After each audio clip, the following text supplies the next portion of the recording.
sira pengen urip mukti, mongko sira kudu sesuci, noto ati akalan budi, njur cetha sangkan paraning dumadi.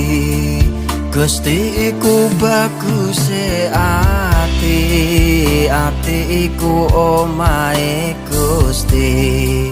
Rasa putih rupane ati, mongko wis genah aji ning diri. La ilaha illallah, la ilaha illallah, la ilaha illallah, Muhammadur Rasulullah.